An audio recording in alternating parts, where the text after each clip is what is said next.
नमस्कार, छत्तीसगढ़ एक्सप्रेस में आपका स्वागत है और मैं हूं आपके साथ वर्षा। बुलेटिन की शुरुआत करेंगे रायपुर से मिल रही बड़ी खबर के साथ, जहां विधानसभा शीतकालीन सत्र का आज आखिरी दिन है। राज्यपाल के अभिभाषण के कृतज्ञता प्रस्ताव पर चर्चा होगी। चर्चा के दौरान सत्र हंगामेदार होने के आसार हैं। विपक्ष किसान आत्महत्या, नक्सल घटना का मुद्दा उठाएगा। अनुपूरक बजट के प्रावधानों पर भी चर्चा होगी।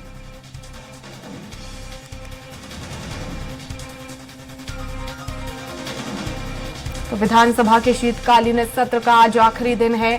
राज्यपाल के अभिभाषण के कृतज्ञता ज्ञापन पर चर्चा होगी। चर्चा के दौरान सत्र में हंगामा हो सकता है। विपक्ष कई मुद्दे उठाएगी। किसान आत्महत्या को लेकर विपक्ष आक्रामक नजर आएगा। ज्यादा जानकारी के लिए संवाददाता दिलीप साहू हमारे साथ जुड़ गए हैं रायपुर से। दिलीप, आज आखिरी दिन है और आज विपक्ष आखिर किस तरह से आक्रामक नजर आएगा? कौन कौन से वो मुद्दे होंगे?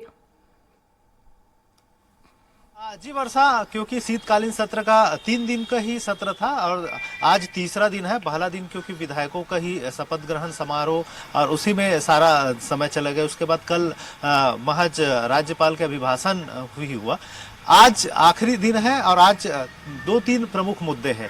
एक तो पहला, राज्यपाल के अभिभाषण को लेकर चर्चा होगी, जिसमें कृतज्ञता ज्ञापन का प्रस्ताव जो लाया गया है बीजेपी की ओर से वरिष्ठ विधायक अजय चंद्राकर ने, उस पर चर्चा होगी। और इसमें इस दौरान जिस तरह से अभिभाषण में जिन जिन बातों को लेकर आए हैं, चाहे किसानों की 2 साल के बोनस की बातें कही जा रही है, इसके अलावा जो 18 लाख मकान बनाए जाने हैं प्रधानमंत्री आवास योजना के तहत, इन सभी को लेकर जो चर्चा का दौर होगा। तो इस दौरान विपक्ष की भी अपनी तैयारी है। विपक्ष की जब बैठक हुई थी तो उन्होंने कहा था कि जिस तरह से एक किसान ने नारायणपुर में आत्महत्या की है क्योंकि उन्हें कर्जा लिया था खेती बाड़ी के लिए, उसके लिए उनको नोटिस दे दिया गया था। तो वो इस दौरान, क्योंकि वहां की फसलें अच्छे नहीं हुई है और इस वजह से वो तनाव में आकर आत्महत्या कर ली थी। ये बड़ा मुद्दा है, इसको कांग्रेस जोर शोर से उठाएगी क्योंकि कांग्रेस ने कर्जा माफी जैसे घोषणा कर रखी थी और इनकी सरकार के आते ही जिस तरह से जो नोटिस दी गई है, इसको लेकर कहीं ना कहीं कांग्रेस बड़ा मुद्दा बनाकर सदन में हंगामा कर सकती है।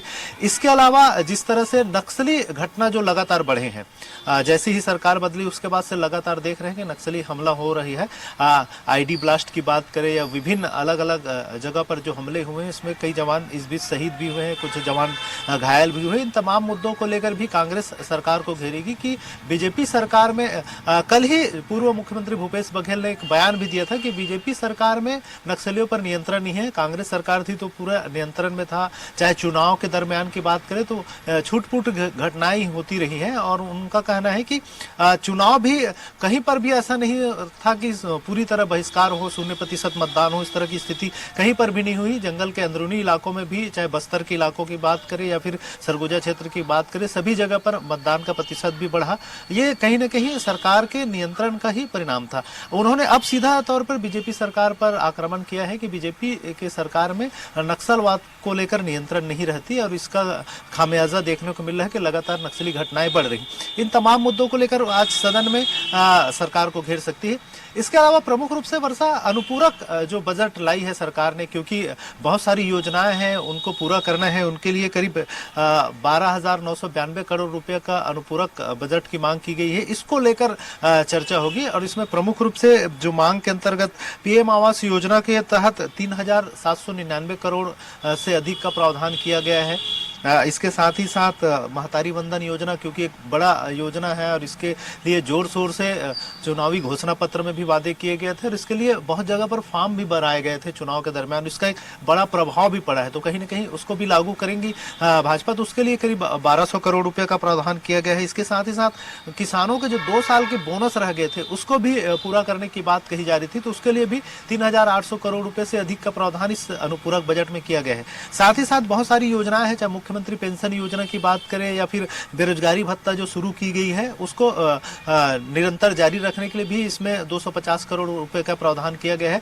इस तरह से करीब 12,992 करोड़ रुपए से अधिक की राशि का प्रावधान अनुपूरक बजट में किया गया है।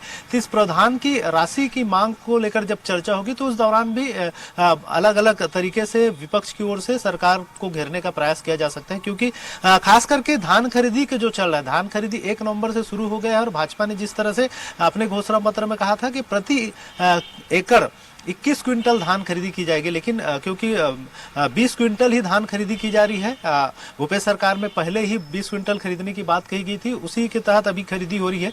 तो इसको लेकर भी एक मुद्दा बनाया जा सकता है कि 1 क्विंटल जब बढ़ाना है तो कब बढ़ाया जाएगा, क्या अलग से 1 क्विंटल लेकर किसान धान बेचने मंडी पहुंचेंगे प्रति एकड़, तो इस तरह के भी सवाल खड़े किए जाएंगे। इसके अलावा जो 3100 रुपया धान की देने की बात कही गई थी दान समर्थन मूल्य पर, तो इसको लेकर भी सवाल खड़ा किया जाएगा, क्योंकि अभी तक उसको लेकर किसी तरह के कोई कैबिनेट में कोई निर्णय नहीं लिया गया है। तो इन तमाम चीजों को लेकर भी कांग्रेस आज सदन में सरकार को घेर सकती है। जी बिल्कुल दिलीप, बने रहिएगा, खबरों पर आगे भी अपडेट्स लेंगे।